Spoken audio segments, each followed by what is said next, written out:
Hello everyone. तो आज हम लोग पिजनहोल प्रिंसिपल को कवर करने वाले हैं। मैं आपको कंप्लीट एल्गोरिदम बताऊंगा, साथ ही साथ कुछ क्वेश्चंस भी करने वाले हैं हम। साथ ही साथ मैं आपको कुछ प्रैक्टिस प्रॉब्लम्स भी दूंगा ताकि आपका एक हैंड्स ऑन प्रैक्टिस हो जाए। अगर आप 1:1 मेंटरशिप या फिर गाइडेंस चाहते हो, अगर आप प्लेसमेंट्स के लिए तैयारी कर रहे हो या फिर इंटर्नशिप्स के लिए तैयारी कर रहे हो या फिर आपको जॉब स्विच करना है, तो आप हमसे डायरेक्टली जाके बातचीत कर सकते हो। नीचे डिस्क्रिप्शन में दिए हुए पहले लिंक को जाकर क्लिक करो और हमसे कॉन्टैक्ट करो। हम लोग जीरो से एडवांस लेवल तक कंप्लीट प्रिपरेशन करवाते हैं इंटरव्यूज के लिए, प्लेसमेंट्स के लिए, इंटर्नशिप्स के लिए, जॉब स्विच के लिए। साथ ही साथ हम लोग आपको रिक्रूटर्स, हायरिंग मैनेजर्स के साथ भी कनेक्ट करवाते हैं ताकि आपको इंटरव्यू इजीली शेड्यूल हो जाए और आप इंटरव्यू में अच्छा परफॉर्म करके एक ऑफर क्रैक कर लो। साथ ही साथ हम लोग आपको Google, Amazon, Microsoft, Licious, Nvidia, Meta, Tesla जैसी कंपनीज में रेफरल्स भी देते हैं। तो वेट किस बात का कर रहे हो, जल्दी से जाके डिस्क्रिप्शन में पहले लिंक को जाके क्लिक करो और हमसे डायरेक्ट कांटेक्ट करो। तो बढ़ते हैं वीडियो के तरफ। ओके, तो पिजनहोल प्रिंसिपल बेसिकली है क्या चीज? पिजनहोल प्रिंसिपल बेसिकली ये कहता है कि अगर आपके पास 5 पिजन्स है, let's say 1 pigeon, 2 pigeon, 3 pigeon, 4 pigeon, 5 pigeon, ठीक है, 5 पिजन है आपके पास और आपके पास 4 होल्स है। ओके, तो आपको इन पिजन्स को इन होल्स में प्लेस करना है, ठीक है, रखना है। बेसिकली आपने इस वाले पिजन को इस होल में रख दिया, इस वाले पिजन को इस होल में रख दिया, इस वाले पिजन को इस होल में रख दिया, इस वाले पिजन को इस होल में रख दिया, बट ये पिजन रखने का अब जगह बचा नहीं है। तो आप क्या करते हो, किसी भी एक होल में, इन चारों होल्स में से किसी भी एक होल में आप इस लास्ट वाले पिजन को रख देते हो। लेट से आपने यहाँ पे रख दिया, ठीक है, इस लास्ट वाले पिजन को यहाँ पे रख दिया जहाँ पे आपने फर्स्ट पिजन को रखा था। तो अब होल्स में कहाँ कहाँ पिजन्स है? यहाँ पे 2 पिजन्स है, यहाँ पे एक पिजन है, यहाँ पे एक पिजन है, यहाँ पे एक पिजन है, राइट। तो बेसिकली पिजन होल प्रिंसिपल ये कहता है कि एटलीस्ट एक होल में, ठीक है, एटलीस्ट एक होल में 2 पिजन्स होंगे, ठीक है, एटलीस्ट एक होल में 2 पिजन्स होंगे, बाकी में एक एक हो सकता है, बट एटलीस्ट एक होल ऐसा होगा जहां पे 2 पिजन्स जा रहे हैं। ओके, तो ये एटलीस्ट है, इससे बड़ा भी हो सकता है, मतलब 2 होल्स में भी 2 पिजन हो सकता है, 3 होल्स में भी 2 पिजन हो सकता है, ऐसा भी हो सकता है, बट एटलीस्ट एक होल में तो होगा ही 2 pigeon. Okay, so this is pigeon hole principle. बहुत सिंपल सा कंसेप्ट है। अब आप सोच रहे होगे कि इसका यूज केस क्या है, इसको हम लोग यूज कैसे करते हैं। तो जब हम लोग अब क्वेश्चंस करेंगे तब आपको समझ आएगा धीरे धीरे कि पिजन होल प्रिंसिपल काम कैसे करता है। और ये जो कंसेप्ट है कि एक जगह पे 2 चीज आ रही है, इसी को बेसिकली पिजन होल प्रिंसिपल हम लोग बोलते हैं। काइंड ऑफ एक हाइपोथेटिकल सिचुएशन है, एक हाइपोथेटिकल कंसेप्ट है कि एक जगह पे 2 चीजें आ रही है। अब कंसिडर किसको करना है वो वाली बात है। तो अब क्वेश्चंस की तरफ एक बार मूव करते हैं और देखते हैं कि ये यूज कैसे होता है। तो अगर आपको एक अरे दिया हुआ है, ठीक है, लेट्स से एक अरे दिया हुआ है, इस अरे में बहुत सारे एलिमेंट्स हैं, ठीक है, 8, 9, 10। ओके, इस अरे में बहुत सारे एलिमेंट्स हैं। लेट्स से ये वाला एलिमेंट है यहाँ पे 1, यहाँ पे है 9, यहाँ पे है 10, यहाँ पे है वापस से 20, यहाँ पे है 15, यहाँ पे है 5, यहाँ पे है लेट्स से 7, यहाँ पे है 9, यहाँ पे है 2, यहाँ पे है 3, ठीक है, बहुत सारे एलिमेंट्स दिए हुए हैं। इस अरे का इंटायर साइज क्या है? 10 साइज का, राइट।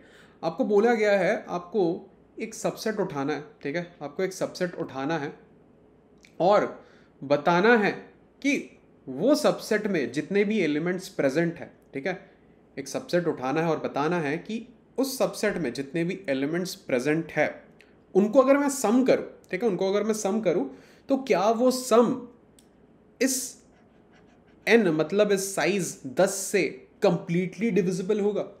मतलब अगर मैं यहां से 1 और 9 को पिक करता हूं, ये भी तो एक सबसेट है ना, 1 और 9। अब ये सबसेट में जितने भी एलिमेंट्स है 1 और 9 है, तो 1 + 9 करके क्या आता है, समेशन 10 आता है। तो क्या ये 10 को अगर मैं इस वाले 10 से कंप्लीटली डिवाइड कर सकता हूं? यस, ये कंप्लीटली डिवाइड होगा बिकॉज मॉड मेरा 0 आ रहा है, राइट।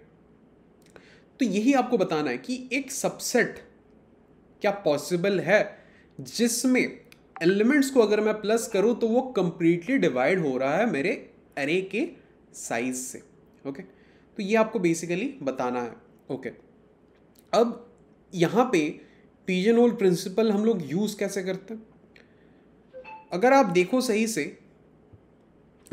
सही से, बहुत सारे सबसेट्स यहाँ पे पॉसिबल है। एक तो ये 1, 9 वाला सबसेट है, एक सिर्फ 10 वाला सबसेट है, फिर 10, 20 वाला सबसेट भी है, फिर 1, 9, 10 ये वाला सबसेट भी है, 1 9 10 20 ये वाला सबसेट भी है। बहुत सारे सबसेट्स पॉसिबल हो रहे हैं। 15 5 ये वाला सबसेट भी है, राइट। बहुत सारे सबसेट्स पॉसिबल हो रहे हैं यहाँ पे। 1 9 2 3 ये भी है। 1 9 2 3 ये भी एक सबसेट है। ये 1 ये 9 ये 2 ये 3, नहीं नहीं ये नहीं है। 1 9 2 3 15 बन रहा है, ये नहीं है। तो और क्या बन सकता है? और कोई सबसेट आपको दिख रहा है? बताओ यहाँ से, और कोई सबसेट आपको दिख रहा है यहाँ से? ओके, ये 1 ये 9 और ये 10, हाँ ये बन सकता है। 1 10 9 ये बन सकता है, ये एक सबसेट बन सकता है। 10 + 1 11 + 9 20, 20 इज कंप्लीटली डिविजिबल बाई 10, तो ये एक सबसेट हो सकता है। तो बहुत सारे मेरे को सबसेट दिख रहे हैं। तो आपको बेसिकली यही बताना है कि क्या ऐसा कोई सबसेट पॉसिबल है, क्या ऐसा कोई सबसेट पॉसिबल है। अब यहाँ पे आप क्या देखोगे कि अगर मेरा 10 साइज़ का अरे है, ठीक है, अगर मेरा 10 साइज़ का अरे है, मैं इस अरे को ना वापस से एक बार कॉपी पेस्ट करता हूँ यहाँ पे। सो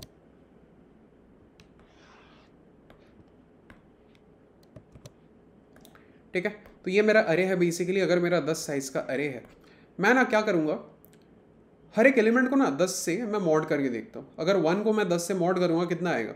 1 को अगर 10 से मॉड करूँगा कितना आएगा? 1 ही आएगा। 9 को 10 से मॉड करूँगा कितना आएगा? बताओ। 9 को 10 से मॉड करूँगा 9 आएगा। 10 को 10 से मॉड करूँगा कितना आएगा? 0 आएगा। 20 को मॉड करूँगा 10 से कितना आएगा? 0 आएगा। 15 को मॉड करूँगा 5 आएगा। 5 को मॉड करूँगा 5 आएगा। फिर 7 को मॉड करूँगा 7 आएगा। फिर 9 को मॉड करूँगा कितना आएगा? 9 आएगा। 2 को मॉड करूँगा 2 आएगा। 3 को मॉड करूँगा 3 आएगा, राइट। ये आ रहा है बेसिकली। अब यहाँ से आप क्या देख सकते हो? यहाँ से आप ये देख सकते हो कि अगर मैं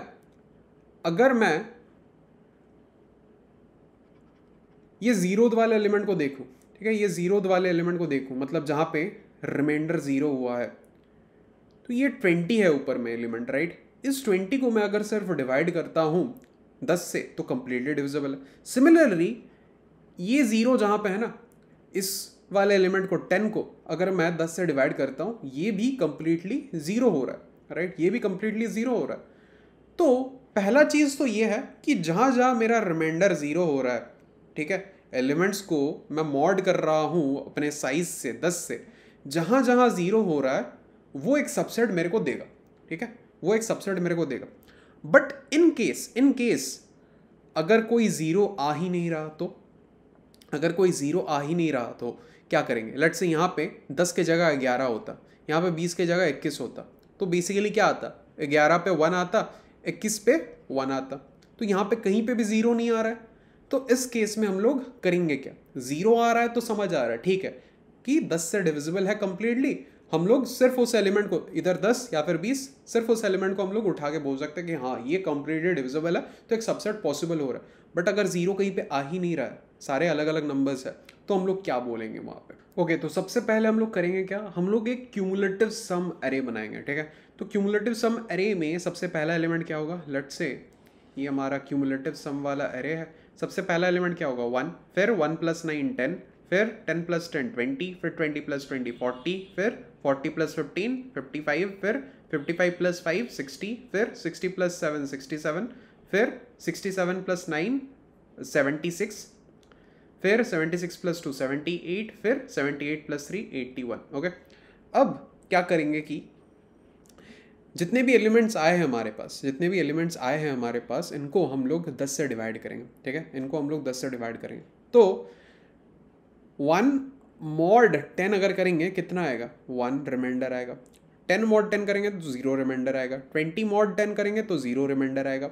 40 mod 10 करेंगे 0 रिमाइंडर आएगा। 55 mod 10 करेंगे 5 रिमाइंडर आएगा। 60 mod 10 करेंगे 0 रिमाइंडर आएगा। 67 mod 10 करेंगे 7 रिमाइंडर आएगा। 76 mod 10 करेंगे 6 रिमाइंडर आएगा। 78 mod 10 करेंगे 8 रिमाइंडर आएगा। 81 mod 10 करेंगे 1 रिमाइंडर आएगा।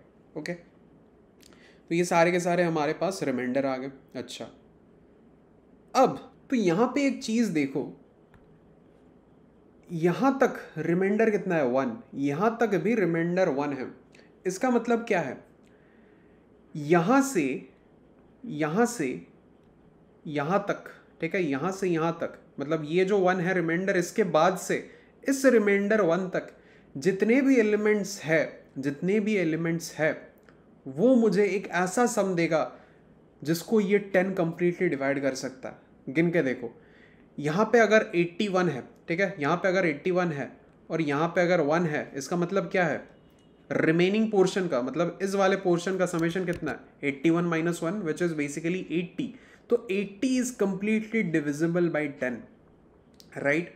सिमिलरली अगर मैं इस जीरो को और इस जीरो को देखूं, ठीक है, इस जीरो को और इस जीरो को देखूं, तो बेसिकली क्या है, यहां तक एक ऐसा समेशन आ रहा है जो मुझे रिजल्टेंट मतलब मॉड जो है वो जीरो दे रहा है।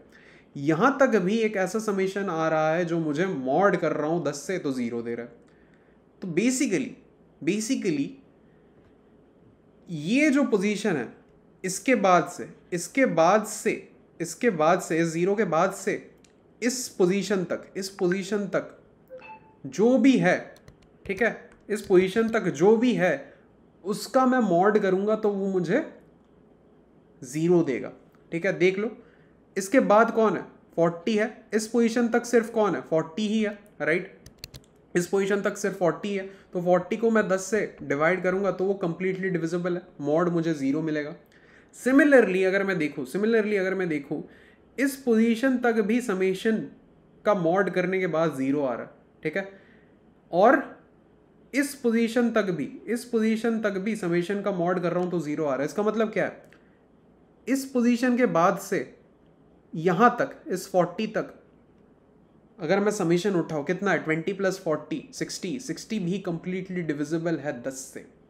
सेम यहां पे भी मैं कर सकता हूं कि ठीक है 10 तक समेशन जो है उसका मॉड कर रहा हूं तो जीरो आ रहा है, 20 तक समेशन जो है उसका मॉड कर रहा हूं तो जीरो आ रहा है। तो 10 के बाद कौन है, 20 तक, सिर्फ 20 ही है, तो 20 को उठाओ डिवाइड करो 10 से, कंप्लीटली डिविजिबल है अगेन, राइट। तो यही है बेसिकली आपका पिजनहोल प्रिंसिपल। ऐसे आपका पिजनहोल प्रिंसिपल काम कर रहा है कि दो वैल्यूज, ठीक है, आप दो वैल्यू को यूज कर रहे हो जो कि सेम है, ठीक है, आप दो वैल्यूज को यूज कर रहे हो जो कि सेम है। जैसे यहाँ पे 1 और 1 को किया था, दो वैल्यूज को यूज कर रहे हैं जो कि सेम है। यहाँ पे 0 0 को यूज कर रहे हैं, दो वैल्यूज को यूज कर रहे हैं जो कि सेम है, ठीक है। सो इस तरह से आप इस पर्टिकुलर क्वेश्चन को सॉल्व कर सकते हो। ओके, नेक्स्ट क्वेश्चन कुछ ऐसा है कि मेरे को एक सीरीज गिवन हुआ है, ठीक है, मेरे को एक सीरीज गिवन है। सीरीज किस चीज का, सीरीज 64 बिट इंटीजर्स का सीरीज, ठीक है, 64 बिट इंटीजर्स का एक सीरीज गिवन है मेरे को। और ये भी बताया गया है कि दो consecutive numbers of that series, ठीक है, दो कंसेक्यूटिव नंबर्स अगर उठाता हूं मैं उस सीरीज से और उनको बाइनरी में कन्वर्ट करता हूं तो उनका बाइनरी कुछ ऐसा आएगा, 1 1 0 1 1 और 1 1 1 1 1। तो उनका बाइनरी, लेट्स से ये फर्स्ट नंबर है, ये सेकंड नंबर है, उनके बाइनरी में सिर्फ एक बिट में डिफरेंस होगा। मतलब यहां पे ये दो बिट डिफरेंट है, ऊपर 0 है नीचे 1 है, बाकी के सारे बिट्स सेम है। तो दो कंसेक्यूटिव इंटीजर्स को उठाऊं अगर मैं उस सीरीज से, तो उन दो इंटीजर्स में कुछ ऐसा डिफरेंस आपको देखने को मिलेगा कि सिर्फ एक बिट पोजीशन में बिट्स डिफरेंट होंगे, बाकी के बिट्स सेम होंगे, ओके। तो आपको बेसिकली 4 इंटीजर्स उठाने हैं उस सीरीज से, कहीं से भी उठा सकते हो, उस सीरीज से उठाना है 4 इंटीजर्स जो कि आपको क्यूमुलेटिव ज़ॉर, ठीक है, क्यूमुलेटिव ज़ॉर 0 देगा। मतलब a ज़ॉर b ज़ॉर c ज़ॉर d 0 होना चाहिए, ठीक है। आपको 4 इंटीजर्स उठाने हैं जो आपको क्यूमुलेटिव ज़ॉर 0 देंगे। तो आपको आउटपुट में बताना क्या है कि ऐसा 4 इंटीजर्स उठाना पॉसिबल है या नहीं, मतलब यस या नो, पॉसिबल है या नहीं, ये आपको बताना, ओके। तो यहां पे पिजनहोल प्रिंसिपल इस बार काम कैसा आएगा देखते हैं। लेट्स से 64 बिट इंटीजर्स है, राइट, 64 बिट इंटीजर्स है, मतलब 64 डिजिट्स होंगे मेरे पास, राइट, 64 डिजिट्स होंगे और हर दो कंसेक्यूटिव इंटीजर्स एक पोजीशन में डिफरेंट होंगे, राइट, हर दो कंसेक्यूटिव इंटीजर्स एक बिट पोजीशन में डिफरेंट होंगे। मतलब अगर एक नंबर 1 1 1 हुआ तो दूसरा नंबर 1 1 0 होगा, ठीक है, सिर्फ एक बिट पोजीशन में डिफरेंस है, बाकी के सारे बिट सेम है। तो अगर मैं इन दोनों का ज़ोर करूं तो क्या आएगा, सिर्फ एक 1 आएगा, बाकी के सारे ज़ीरो आएंगे, राइट। सिर्फ एक 1 आएगा, बाकी के सारे ज़ीरो आएंगे, मतलब जिस पोजीशन में डिफरेंट है वो लोग उस पोजीशन में 1 आने वाला है।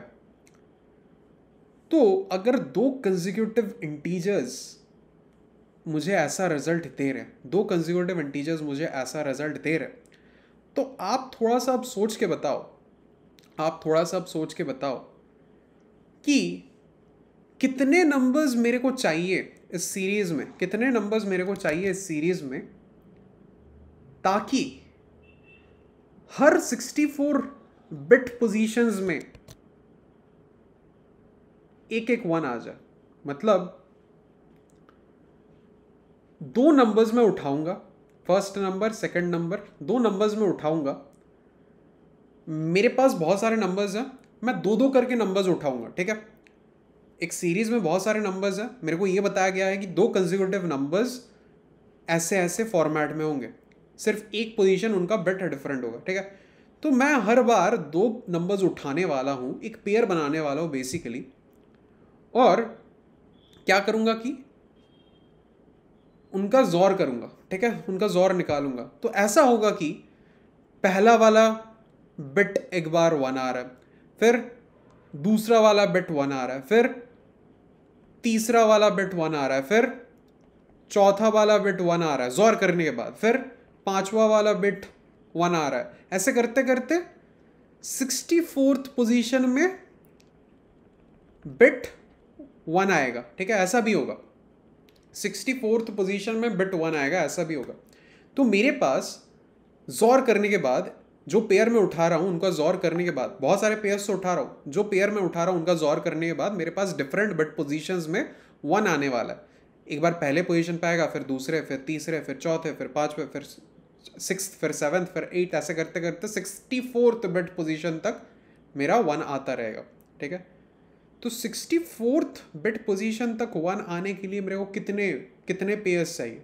64 पेयर्स, तभी ना मैं 64 जोर रिजल्ट्स ला पाऊंगा और मेरे पास 64 पोजीशन पे एक 1 रहेगा, बाकी के 0 रहेंगे। तो इतने सारे रिजल्ट्स लाने के लिए मेरे को 64 पेयर्स चाहिए। 64 पेयर्स मतलब 128 नंबर्स बेसिकली।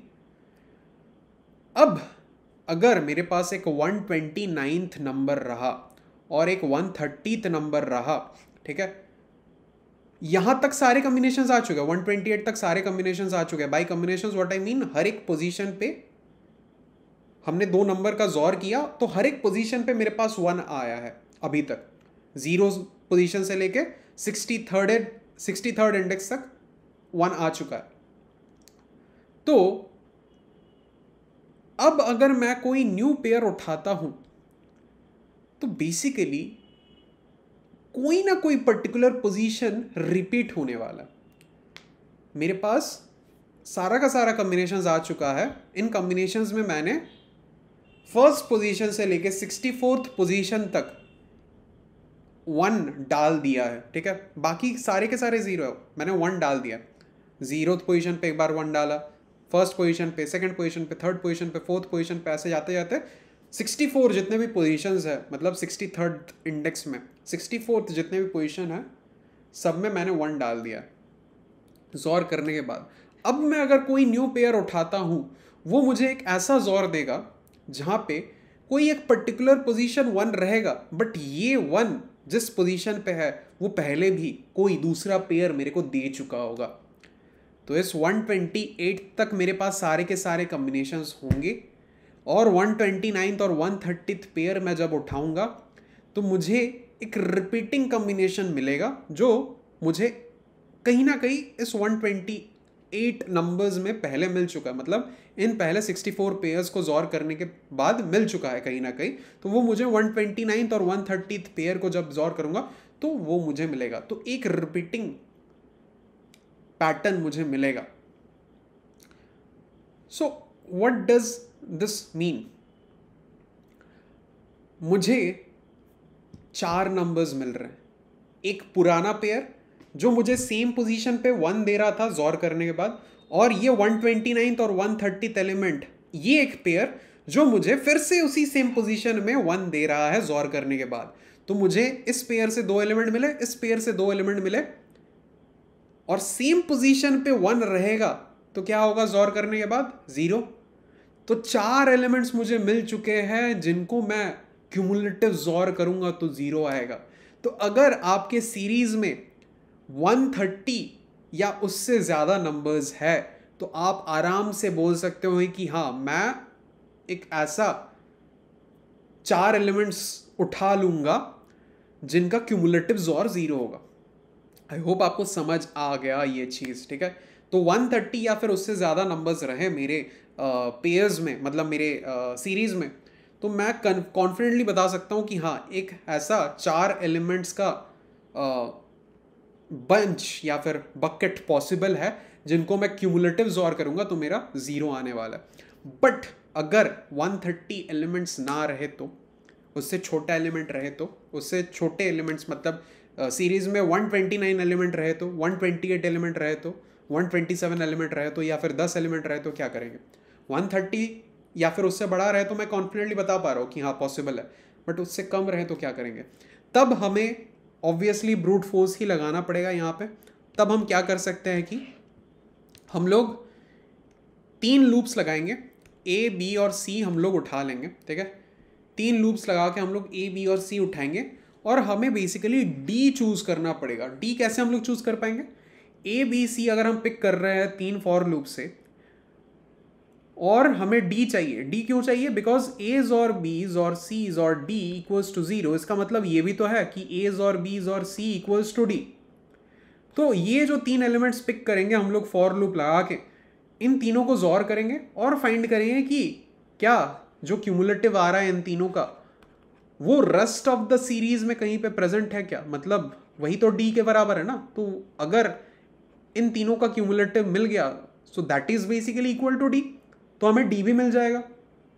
तो अगर डी सीरीज में प्रेजेंट है तो हम बोल सकते हैं कि हाँ, हमें डी भी मिल चुका है, ए बी सी हमने ऑलरेडी लूप में पिक कर लिया है, तो हमें ए बी सी डी चारों मिल चुका है। तो यस पॉसिबल है। बट अगर डी आपको मिल नहीं रहा है, मतलब ए बी सी का क्यूमुलेटिव जोर आपको सीरीज में, रेस्ट ऑफ द सीरीज में कहीं नहीं मिल रहा है, तो आप बोल सकते हो कि नो, पॉसिबल नहीं है। तो ये जो डी हम फाइंड करने वाले हैं, ये कैसे फाइंड कर सकते हैं? तो अगर ए बी सी उठा रहे हैं, ए बी सी अगर उठा रहे हैं हम लोग, तो हम लोग क्या कर सकते हैं डी फाइंड करने के लिए? ए बी सी अगर हम लोग उठा रहे हैं, हम लोग डी फाइंड करने के लिए क्या कर सकते हैं? रिमेनिंग जितना भी सीरीज है उसको पहले सॉर्ट कर लेंगे, ठीक है। उसको पहले सॉर्ट कर लेंगे, फिर उस पर हम लोग बाइनरी सर्च लगा सकते हैं। एक तो आपका ये प्रोसेस हो गया। दूसरा क्या प्रोसेस हो सकता है? हम लोग एक हैश मैप यूज कर सकते हैं। हैश मैप में सारे एलिमेंट्स डाल सकते हैं। तो ए बी सी पिक करने के बाद हम लोग डायरेक्टली सर्च करेंगे कि रेस्ट ऑफ द सीरीज में कोई ए बी सी का क्यूमुलेटिव जोर प्रेजेंट है या नहीं, मतलब डी प्रेजेंट है या नहीं। अगर हैश मैप में मिल जाता है, बढ़िया, प्रेजेंट है। अगर नहीं मिलता है तो फिर हम लोग डायरेक्टली नो बोल देंगे कि नहीं, प्रेजेंट नहीं है। So this is a method which you can use. तो this is how you solve this question. अब बढ़ते हैं नेक्स्ट क्वेश्चन की तरफ। ओके, नेक्स्ट क्वेश्चन कुछ ऐसा है कि आपके पास बहुत सारे सिटीज़ है, ठीक है। आपके पास बहुत सारे सिटीज़ है और हर सिटी में ना एक इंसान बैठा हुआ है। ओके, लेट्स से यहाँ पे इंसान ए बैठा है, यहाँ पे बी बैठा है, यहाँ पे सी बैठा है, यहाँ पे डी बैठा है, यहाँ पे ई बैठा है। तो 5 बेसिकली यहाँ पे इंसान बैठे हुए। अब हर सिटी एक रोड से कनेक्टेड है। लेट्स से ए और बी कनेक्टेड है, बी और सी कनेक्टेड है, सी और डी कनेक्टेड है, डी और ई कनेक्टेड है। डन है। हर सिटी से दूसरे सिटी का, ठीक है, मतलब ए से बी का एक डिस्टेंस दिया हुआ है। लेट्स से ये 3 डिस्टेंस है, ये 2 डिस्टेंस है, ये 2 डिस्टेंस है, ये 5 डिस्टेंस है, ठीक है। तो ए से बी 3 डिस्टेंस है, बी से सी 2 डिस्टेंस है, सी से डी 2 डिस्टेंस है, डी से ई 5 डिस्टेंस है। आपको बोला गया है कि आफ्टर अ सर्टेन ऑपरेशन, ठीक है, आफ्टर अ सर्टेन ऑपरेशन मतलब आपको कुछ ऐसा चेंजेस करना है कि हर एक इंसान अपना पोजीशन चेंज कर ले, मतलब हर एक इंसान अपना सिटी चेंज कर ले। मतलब आफ्टर द टास्क ए इस पोजीशन में नहीं रह सकता, बी इस पोजीशन में नहीं रह सकता, सी इस पोजीशन में नहीं रह सकता, डी इस पोजीशन में नहीं रह सकता, ई इस पोजीशन में नहीं रह सकता, मतलब अपने ओरिजिनल पोजीशंस में नहीं रह सकते। ओके, आपको इनका पोजीशंस चेंज करना पड़ेगा, और चेंज ऐसे करना है कि अगर आप ए से बी जा रहे हो तो जितना भी डिस्टेंस लग रहा है उसको तो काउंट करोगे। लेट्स से आप ए से बी जा रहे हो, बी ए पे आ रहा है, तो ए से बी गए, बी ए पे आया, तो टोटल डिस्टेंस कितना ट्रैवल हो रहा है? ए बी जा रहा है तो 3 डिस्टेंस, बी ए आ रहा है तो वापस से 3 डिस्टेंस, 6 डिस्टेंस। ठीक है, तो आपको चेंजेस ऐसे करने हैं कि ये जो डिस्टेंस आ रहा है ना ये मैक्सिमम हो। ठीक है, आपको चेंजेस ऐसे करने हैं कि ये जो डिस्टेंस आ रहा है ये मैक्सिमम हो। मतलब मैं ऐसे भी तो कर सकता था, मैं ए और बी को एक्सचेंज ना करके मैं ए और बी को एक्सचेंज ना करके मैं ए और ई को एक्सचेंज करूं, ए और ई को एक्सचेंज करूं, मैं ए और ई को एक्सचेंज करूंगा, कितना होगा? पहले 3, फिर 2, फिर 2, फिर 5। ए पहले 3 जाएगा, फिर 2 जाएगा, फिर 2 जाएगा, फिर 5 जाएगा। वापस से ई क्या करेगा? 5 फिर 2 फिर 2 फिर 3, 5 फिर 2 फिर 2 फिर 3। ठीक है, तो ये कितना हुआ? 5 + 5 10, 12, यहाँ पे भी 12। तो टोटल ए और ई का एक्सचेंज में हमें 12 + 12 24 पॉइंट्स मिल रहे हैं। तो हमें ये जो पॉइंट्स आ रहा है ना ये मैक्सिमाइज करना है। ओके, हमें ये जो पॉइंट आ रहा है ये मैक्सिमाइज करना है। सो आपको ऐसे ही एक टास्क परफॉर्म करना है जिससे सारा का सारा पर्सन अपना ओरिजिनल जो सिटी है वो चेंज कर ले। मतलब टास्क के बाद एक पर्सन अपने ओरिजिनल सिटी में रहना नहीं चाहिए, चेंज होना चाहिए, और सिटी चेंज करने के दौरान आपको ये जो पॉइंट आ रहा है ये मैक्सिमाइज करना है। ओके, सो इस चीज़ को कैसे हम लोग कर सकते हैं वो अब देखते हैं। तो इस वाले एग्जाम्पल की अगर मैं बात करूँ तो यहाँ पे हम लोग क्या कर सकते हैं? हम लोग 1 और 4 को एक्सचेंज कर सकते हैं। मतलब 1 चला जाएगा कहाँ पे? 4 के जगह पे। 4 चला जाएगा कहाँ पे? 1 के जगह पे। तो इस दौरान कितने पॉइंट्स होंगे हमारे? तो 1 जाएगा 4 पे, तो 3 + 2 + 2 कितना? 3 + 2 + 2 7 हो रहा है। 4 जाएगा 1 के जगह पे तो कितना होगा? 2 + 2 + 3, तो 2 + 2 + 3 हो रहा है, 7 हो रहा है। ठीक है, तो यहाँ से कितना आ रहा है? 7 + 7 14 आ रहा है। ठीक है, तो 1 और 4 एक्सचेंज कर रहा हूँ मैं, तो 14 पॉइंट्स आ रहा है। और मैं 2 और 3 को अगर एक्सचेंज करता हूँ कितने आएंगे? 2 जाएगा अगर 3 पे तो 2 आ रहा है, और 3 जाएगा अगर 2 पे कितना आ रहा है? 2 आ रहा है। तो 2 + 2 4 आ रहा है बेसिकली। तो 14 आ रहा है 1 और 4 को एक्सचेंज करने पे, 4 आ रहा है 2 और 3 को एक्सचेंज करने में। तो टोटल पॉइंट्स कितना बन रहा है? 14 + 4 = 18। तो 18 हमारा यहाँ पे आंसर होना चाहिए। ओके, सो बेसिकली ये एक एग्जाम्पल आपको मैंने दिखाया। अब देखते हैं कि इसको करेंगे कैसे एग्जैक्ट। और एक चीज़ क्या प्रोवाइडेड है, कभी भी कोई भी साइकिल यहाँ पे नहीं बनने वाला है। ठीक है, कभी भी कोई भी साइकिल यहाँ पे नहीं बनने वाला। अगर यहाँ पे मेरे पास 9 टोटल सिटीज़ है, ठीक है, 9 टोटल सिटीज़ है, तो मेरे पास 8 एजेस होंगे। देखो 9 सिटीज़ है, 5 6 7 8 9, यहाँ पे 8 एजेस होंगे। 1 2 3 4 5 6 7 8, 8 एजेस होंगे। ठीक है, साइकिल कभी भी नहीं बनेगा, ये हमें गिवन है। तो मैं अगर इन सारे सिटीज़ को 2 ग्रुप्स में डिवाइड करूं, ठीक है, लेट्स से ये वाला एक ग्रुप है और ये वाला एक ग्रुप है। ठीक है, तो यहाँ पे अगर मैं ऑपरेशन के बाद ग्रुप ए और ग्रुप बी को एक्सचेंज करता हूँ, मैं ग्रुप ए से कितने पर्सन को ग्रुप बी में भेज सकता हूँ? ग्रुप बी में 3 सिटीज़ है, ग्रुप ए में 6 सिटीज़ है। तो मैं ग्रुप ए से कितने पर्सन को सिटी बी में भेज सकता हूँ, मतलब ग्रुप बी में भेज सकता हूँ? तो ऑब्वियसली मेरे पास ग्रुप ए में 6 पर्सन है, ग्रुप बी में 3 पर्सन है। तो मैं 6 पर्सन को 3 पर्सन में तो भेज नहीं सकता। मतलब ऐसा तो नहीं है ना कि यहाँ पे मैं एक सिटी में 2 पर्सन को भेज दूँ, वैसा तो नहीं है, राइट। तो मैं 3 अगर सिटीज़ है ग्रुप बी में, तो 3 ही लोगों को सिर्फ भेज पाऊंगा। ग्रुप ए से ग्रुप बी में सिर्फ 3 ही लोगों को भेज पाऊंगा, उससे ज़्यादा नहीं भेज पाऊंगा, राइट। तो यहाँ पे हम करें क्या? मतलब यहाँ से हमें क्या हिंट मिल रहा है? हमें बेसिकली ये देखना है कि हर एक एज में, हर एक एज में हम कितने ट्रांसफर्स कर रहे हैं बेसिकली, ठीक है, हर एक एज में हम कितने ट्रांसफर्स कर रहे हैं बेसिकली।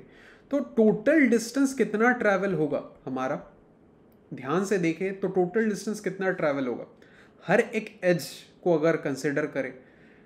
लेट्स से ये एज 3 है, ठीक है, E3, तो इस एज में लेट्स से N3 ट्रांसफर्स हो रहा है, ठीक है, इस एज के through let's say N3 transfer हो रहा है। सेम अगर ये हमारा एज 2 है, एज 2, तो इसके थ्रू N2 ट्रांसफर्स होंगे। ये एज 1 है तो इसके थ्रू N1 ट्रांसफर्स होंगे, N1, ठीक है। सिमिलरली बाकी एजेस के थ्रू भी उतने ही ट्रांसफर होंगे। लेट्स से एज 4 के थ्रू N4 ट्रांसफर्स है, एज 5 के थ्रू N5 ट्रांसफर्स होंगे, एज 6 के थ्रू N6 ट्रांसफर्स होंगे, एज 7 के थ्रू N7 ट्रांसफर्स होंगे, एज 8 के थ्रू N8 ट्रांसफर्स होंगे, ठीक है। तो हमें एज का वैल्यू तो पता है कि हर एक एज में हमें कितना पॉइंट्स मिल रहा है, बट हमें कितने ट्रांसफर्स हो रहे हैं हर एक एज में वो नहीं पता, राइट। कितने ट्रांसफर्स हो रहे हैं हर एक एज में वो नहीं पता, तो यही हमें बेसिकली फाइंड करना है, ओके। तो अगर हम इस एज 3 को देखें तो हम क्या अंदाज़ा लगा सकते हैं। अगर एज 3 को देखें, एज 3 के लेफ्ट में कितने सिटीज़ है, 6 सिटीज़ है।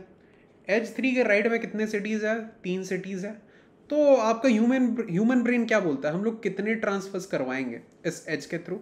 ऑब्वियसली अगर ग्रुप ए में 6 पर्सन है, ग्रुप बी में 3 पर्सन है, तो हम लोग सिर्फ 3 पर्सन को ही ट्रांसफर करवा सकते हैं, राइट। ऑब्वियस ही बात है, 6 पर्सन को तो ट्रांसफर नहीं कर पा पाएंगे, या फिर 5 को नहीं करवा पाएंगे, या फिर 4 को नहीं कर पा पाएंगे। 3 जगह है राइट में, तो 3 को ही सिर्फ ट्रांसफर करवा पाएंगे लेफ्ट से। तो यही पे ट्रिक है, ठीक है। आपको समहाउ फाइंड करना है कि इस एज के लेफ्ट साइड में कितने नोड्स है और इस एज के राइट साइड में कितने नोड्स है, और ये हर एक एज के लिए होगा। इस एज को अगर देखूं मैं, तो आपको फाइंड करना है कि इसके नीचे कितने नोड है, 1 नोड है। इसके दूसरे साइड में कितने नोड्स है, 1 2 3 4 5 6 7 8 नोड है, राइट। अगर मैं इस एज की बात करूं, इसके नीचे कितने नोड है, सिर्फ 1 नोड है। इसके उस साइड कितने नोड है, 1 2 3 4 5 6 7 8 नोड है, राइट। तो हर एक नंबर को कितने ट्रांसफर होंगे वो फाइंड करने के लिए हम लोग ये बोल सकते हैं कि मिनिमम ऑफ लेफ्ट ग्रुप मतलब ए और राइट ग्रुप बी, ठीक है, इतने तो ट्रांसफर्स होंगे। और क्या, अगर लेफ्ट साइड से 3 आ रहे हैं तो राइट साइड से भी तो 3 जाएंगे लेफ्ट की तरफ, तो 2 into minimum of A and B, इतने ट्रांसफर्स होंगे। तो 2 into minimum of A and B, साथ ही साथ जो एज का पॉइंट है इंटू 3, ये हमारा बेसिकली इस एज का कंट्रीब्यूशन होगा। सेम वे में हमें बाकी एजेस के भी कंट्रीब्यूशंस एड अप करने हैं हमारे रिजल्टेंट में, तो जो फाइनल रिजल्ट आएगा वही हमारा आंसर होने वाला है, ओके।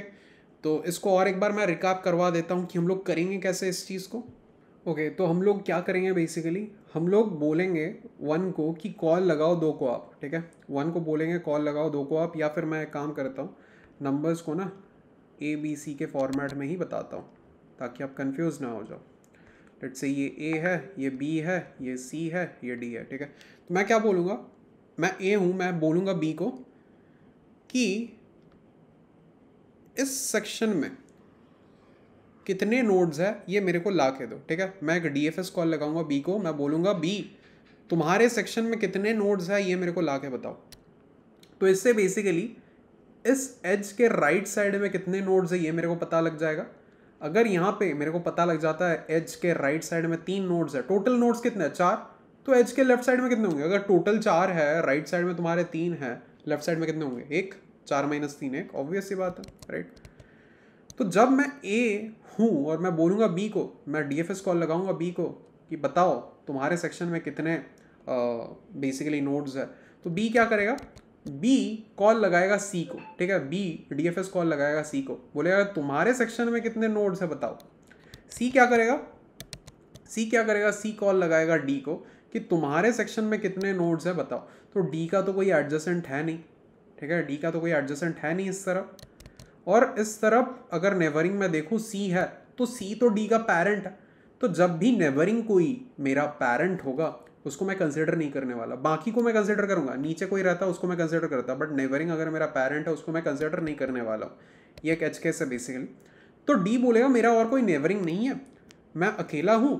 तो डी बोलेगा कि इस एज के इस साइड में सिर्फ एक ही नोड है जो कि मैं खुद हूँ, तो ये बेसिकली एक पास कर देगा यहाँ पे। ओके, तो डी अगर इस एज के लेफ्ट साइड में है तो एक नोड बेसिकली लेफ्ट साइड में है इस एज के, तो राइट साइड में कितने नोड्स होंगे, 4 - 1 बेसिकली, तो 3 नोड्स होंगे। तो बेसिकली ट्रांसफर कितने होंगे इस नोड के across, minimum of 1 and 3, right, minimum of 1 and 3, because 3 person तो मैं इस तरफ भेज नहीं सकता, मैं सिर्फ एक ही पर्सन भेज सकता हूँ बिकॉज यहाँ पे एक ही प्लेस है। तो मिनिमम ऑफ 1, 3, और ट्रांसफर ट्वाइस होंगे, ऊपर से डी पे आएगा, डी कहीं ऊपर जाएगा, तो 2 ट्रांसफर होंगे। तो 2 into minimum of 1 and 3 into क्या पॉइंट, ये 2, ठीक है। ये बेसिकली मेरा रिजल्टेंट में एड अप होगा। ओके, तो डी ने बोला सी को कि इस एज के लेफ्ट साइड में सिर्फ मैं ही था। तो अब सी क्या करेगा, सी इस एज को बोलेगा कि ठीक है डी तो अकेला था, मैं खुद भी हूं, तो डी और मैं हूं टोटल आपके इस साइड में, तो 2 हम बंदे हैं, ठीक है। तो इस एज को बोलेगा सी कि आपके नीचे 2 बंदे हैं। तो अगर 2 बंदे नीचे हैं तो ऊपर में कितने बंदे होंगे, 4 - 2, 2 बंदे होंगे।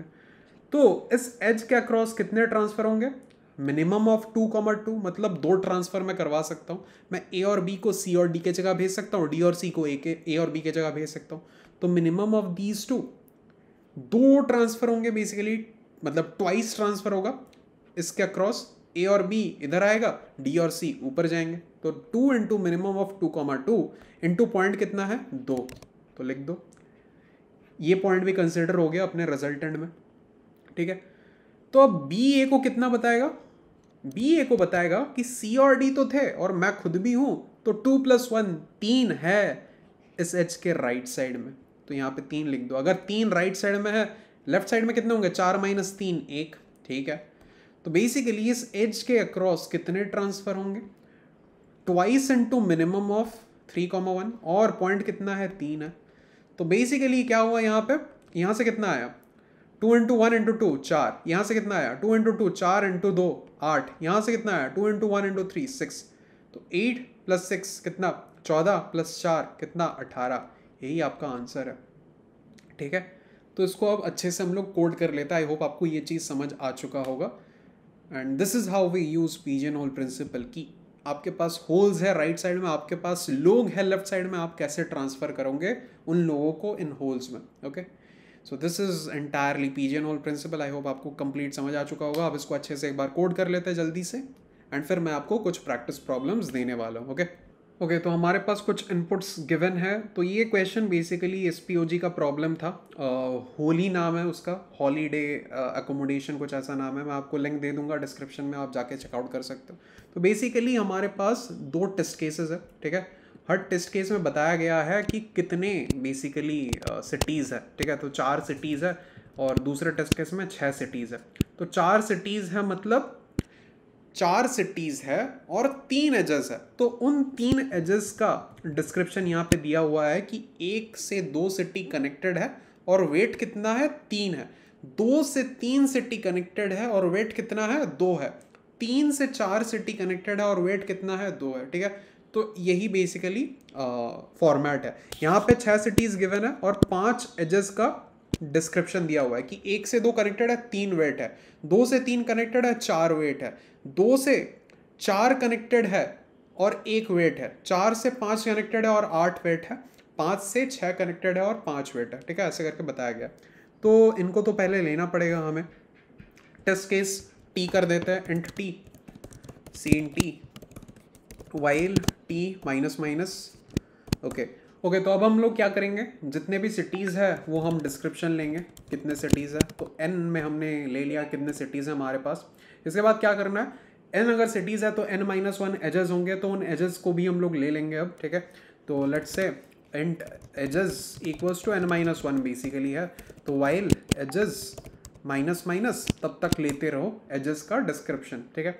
और एक चीज़ क्या करना है हमें ये जो बेसिकली 1 से 2 नोड कनेक्टेड है और नोड का जो भी पॉइंट है वो 3 है, इसको स्टोर करने के लिए भी तो एक चीज़ चाहिए। तो हम लोग यहाँ पे क्या करेंगे, एक एडजेसेंसी लिस्ट बनाएंगे।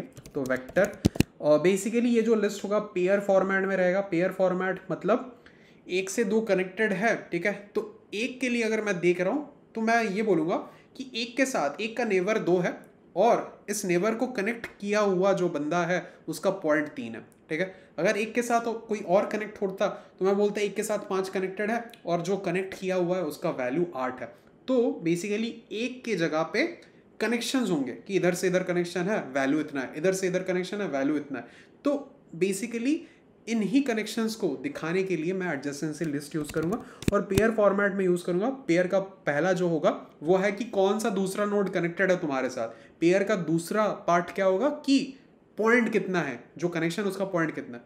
तो इंट कॉमा इंट का पेयर है, ओके। एंड इसे मैं एडजेसेंसी लिस्ट बनाऊंगा और टोटल यहाँ पे 10⁵ का वैल्यू हम लोग स्टोर करते हैं जस्ट फॉर सेक कि आपका कोड चल जाए हर एक टेस्ट केस पे, ठीक है। तो यहाँ पे हमने एडजेसेंसी लिस्ट बना लिया है। अब क्या करना है, आपको इन एजेस को स्टोर करना है, राइट। तो एडजेसेंसी सबसे पहले हम लोग क्या करेंगे, 3 एलिमेंट्स को लेंगे। तो लेट्स से एक u है एक v है कि u से v कनेक्टेड है और वेट कितना है w, ठीक है। तो हम लोग क्या करेंगे, basically adjacency of u dot pushback क्या करना है, पेयर फॉर्मेट में पुशबैक करेंगे। तो v है दूसरा नोड जो कनेक्टेड है u के साथ और वेट कितना है w, सही है। सेम वे में v के साथ भी तो u कनेक्टेड है, u के साथ अगर v कनेक्टेड है तो v के साथ भी तो u कनेक्टेड है, उससे भी हम लोग स्टोर करेंगे। Adjacency of v dot pushback क्या करेंगे, यहाँ पे u कनेक्टेड है v के साथ और वेट भी है w, ठीक है। चलो तो हमारा जो डिस्क्रिप्शन है एजेस का वो हो चुका है, फाइन। अब हम लोग क्या करेंगे, हम लोग एक DFS फंक्शन बनाएंगे, ठीक है। DFS फंक्शन बनाएंगे और एक हमारा आंसर भी रहने वाला है, ठीक है। इंट आंसर, फिलहाल के लिए आंसर 0 रखते हैं। एक DFS फंक्शन बना रहे, पता नहीं अभी क्या क्या पुश करने वाले हैं। आंसर तो पुश होगा ही बिकॉज आंसर को हमें बार बार अपडेट करना है। साथ ही साथ हम लोग ये भी लेंगे कितने नोड्स है हमारे पास, ठीक है, कितने सिटीज़ हैं हमारे पास, और क्या चाहिए हमें एडजेसेंसी लिस्ट भी पास करना पड़ेगा बिकॉज उसके अलावा हम लोग करेंगे कैसे काम, राइट। और क्या चाहिए, और ये चाहिए कि हम लोग कहाँ से स्टार्ट कर रहे हैं, किस नोड से स्टार्ट कर रहे हैं। तो नोड स्टार्ट कर रहे हैं लेट्स से 1 फर्स्ट नोड से स्टार्ट कर रहे हैं। और एक चीज़ क्या चाहिए हमें, हमें ये भी तो चाहिए कि हमारा पेरेंट कौन है, राइट। तो फिलहाल के लिए अगर फर्स्ट नोड से स्टार्ट कर रहे हैं, फर्स्ट नोड का कोई पेरेंट तो है नहीं, तो -1 लिख देते हैं, ठीक है। चलो ये हो गया एंड फाइनली हम लोग क्या करेंगे, आंसर को प्रिंट करा देंगे, ओके। तो अब हम लोग DFS वाला फंक्शन बनाते हैं, ठीक है। DFS वाला फंक्शन हम लोग अब बनाते हैं। So let's say int DFS क्या क्या हम लोग देंगे, पहला तो है करंट नोड कौन सा है, इंट u, अच्छा सही है। उसके बाद पेरेंट कौन है, ठीक है। चलो फिर हम लोग एडजेसेंसी जो लिस्ट है वो पास करेंगे। तो वेक्टर पेयर फॉर्मेट में इंट इसको हम लोग रेफरेंस के फॉर्मेट में पास कर सकते हैं, ऐसे भी कर सकते हैं नॉर्मल, ठीक है। तो इसको हम लोग रेफरेंस के फॉर्मेट में पास कर रहे हैं। साथ ही साथ हम लोग क्या करेंगे, हम लोग जो आंसर है अपना उसको रेफरेंस के फॉर्मेट में पास करेंगे बिकॉज उस पर मॉडिफिकेशंस होंगे, उसमें वैल्यू एडिशंस होंगे, ओके। तो एक ही जगह पे वो वैल्यू ऐड होगा। अगर सिर्फ रेफरेंस के बिना करते तो वो अलग अलग कॉपीज बनाता जिसमें मॉडिफाइड वैल्यू नहीं रहता, बट रेफरेंस बनाएंगे तो मॉडिफाइड वैल्यू उसमें घुसेगा, सेम जगह पे घुसेगा, ठीक है। तो इसके बाद हम लोग क्या लेंगे लास्ट में, कितने नोड्स है बेसिकली, ठीक है, डन है। अच्छा अब हमें क्या करना है, अब हम लोग बेसिकली जो भी हमारा करंट नोड है उसके इसको देखेंगे, उसके कनेक्शंस जितने भी है, उसके नेबर्स जितने भी है, उससे कनेक्टेड जो जो है उनको सर्व करेंगे, ठीक है। तो क्या करना है, for auto IT adjacents of u, ठीक है। जो भी एडजेसेंट है u का उनको हम लोग अब इटरेट करने वाले, ठीक है। तो लेट्स से पहला जो पेयर आया है, पेयर का पहला पार्ट क्या है, पेयर का पहला पार्ट है एक कौन सा दूसरा नोड कनेक्टेड है, तो node connect equals to pair का फर्स्ट, ठीक है। अच्छा, और वैल्यू जो है पॉइंट भी बोल सकते हैं इसको, पॉइंट जो है वो है पेयर का सेकंड, ठीक है, सही है। तो हमारे पास ये आ गया कि करंट नोड से दूसरा नोड कौन कनेक्टेड है, ठीक है, और पॉइंट जो है वो कितना है, ठीक है। ये दो चीज़ आ चुका है हमारे पास। अब हम लोग क्या करेंगे, बेसिकली जो नोड कनेक्टेड है उस पर हम लोग डीएफएस कॉल लगाएंगे, ठीक है, और ये जानेंगे उससे कि कितने नोड्स है, ठीक है। अगर एक नोड यहाँ पे है, उससे दूसरा नोड कनेक्टेड है, ये वाला मिडिल में एज है, तो हम लोग ये जानने की कोशिश करेंगे कि इस एज के राइट साइड में कितने नोड्स है। तो काउंट नोड्स, ठीक है, ये बेसिकली क्या करेगा, डीएफएस कॉल लगाएगा जो नोड कनेक्टेड है उससे, ठीक है, नोड कनेक्ट उससे, और इस नोड कनेक्ट के लिए पैरेंट कौन बनेगा, अपना करंट नोड, तो यू पैरेंट बन जाएगा, ठीक है। एडजेसेंसी वैसे ही एज सच पास होगा, आंसर भी एज सच पास होगा, और अपना एन भी एज सच पास होगा। अच्छा, तो अब हमारे पास ये आ चुका है कि इस एज के इस साइड में कितने सारे नोड्स है, काउंट नोड्स में आ चुका है। अब हम लोग क्या करेंगे, पॉइंट्स जो है, इंट पॉइंट्स जो है, टोटल पॉइंट्स, या फिर इसको ऐसे भी लिख सकते हैं कि ट्रांसफर कितना हो रहा है, ट्रांसफर पॉइंट्स, ठीक है। हमारे पास ये आ चुका है कि इस एज के इस साइड में कितने नोड्स हैं, ठीक है, इस एज के इस साइड में कितने नोड्स हैं वो आ चुका है। अब हम क्या करेंगे कि इस एज में कितने ट्रांसफर्स हो रहे हैं वो देखना है। तो इस साइड में अगर कितने नोड्स है वो पता है, तो इस साइड में कितने नोड्स है वो भी पता होंगे, n minus this side, right. अगर इस साइड 3 है, टोटल 4 है, तो इस साइड कितने होंगे, 4 माइनस 3 1, राइट। तो इंट ट्रांसफर पॉइंट्स क्या होगा यहाँ पे, मिनिमम ऑफ क्या, काउंट नोड्स, और कितना, n minus count nodes, right, n minus count nodes, into कितना होगा, इंटू 2, इधर से ट्रांसफर होगा तो इधर से भी ट्रांसफर होगा, इंटू 2, इंटू कितना, पॉइंट, जितना भी पॉइंट है, ठीक है। तो पॉइंट डन है, तो हमें ट्रांसफर पॉइंट्स मिल चुका है। अच्छा, और एक चीज हमें क्या चाहिए था, हमें ये भी तो चाहिए था ना कि करंट जहां पे हम लोग है, ठीक है, इंट करंट साइज कितना है। अगर एकदम नीचे वाला नोड ले, ठीक है, जिसका और कोई नेबर है ही नहीं, तो करंट साइज, उसका साइज कितना है, 1 है, ठीक है। तो करंट साइज फिलहाल के लिए हमारे पास 1 है। अच्छा, तो नीचे से हमें पता चल चुका है कि कितने नोड्स है, ठीक है, और हम लोग यहाँ पे खड़े हैं। तो अगर मुझे खुद को भी इंक्लूड करना है, मेरा कोई और पैरेंट है, उसको मुझे पास करना है कि कितने नोड्स है मेरे को मिला के, तो मुझे इस साइड का पता लग चुका है 3 है।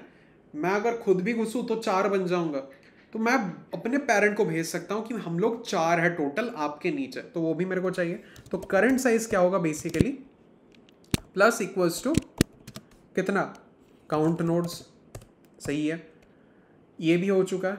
और क्या चाहिए हमें, यहाँ पे ट्रांसफर पॉइंट्स हमें पता लग चुका है। आंसर में हम लोग क्या करेंगे, ट्रांसफर पॉइंट्स को प्लस कर देंगे, ठीक है, ट्रांसफर पॉइंट्स हमने प्लस कर दिया है।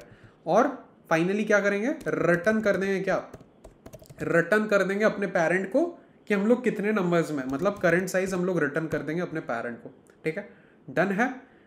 और एक चीज हम लोग यहाँ पे क्या भूल गए, जब भी हम लोग नेबरिंग देख रहे हैं कि हमारे साथ और कौन कनेक्टेड है, हमें ये भी तो चेक करना है कि हमारे साथ और कोई अगर कनेक्ट नहीं है, तो हम अपने पेरेंट को भी देख रहे हैं यहाँ पे। तो अगर हमारा नेबरिंग पेरेंट है तो उसको हम लोग कंसिडर नहीं करेंगे। तो इफ यहाँ पे करना पड़ेगा इससे, if node connect double equals to parent, तो हम लोग इसको कंसिडर नहीं करेंगे, कंटिन्यू कर देंगे, नेक्स्ट नेबरिंग पे चल जाएंगे, ठीक है। इसको एक बार बिल्ड करके देखते हैं कुछ एरर्स आ रहा है या नहीं, ठीक है। यहाँ पे एरर आ रहा है, क्या एरर आ रहा है देखते हैं, डीएफएस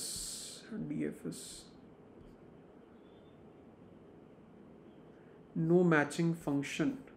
अच्छा, यहाँ पे हमने एक गलती करी, ये आंसर हमें पास करना था, तो इसको एक बार बिल्ड करके देखते हैं। वापस से एरर आ रहा है, काउंट नोड्स को डिक्लेयर नहीं करा, ओके ठीक है, एक सेकंड, यहाँ पे काउंट नोड्स लिखना पड़ेगा। अब इसको बिल्ड करके देखते हैं क्या हो रहा है नहीं हो रहा है।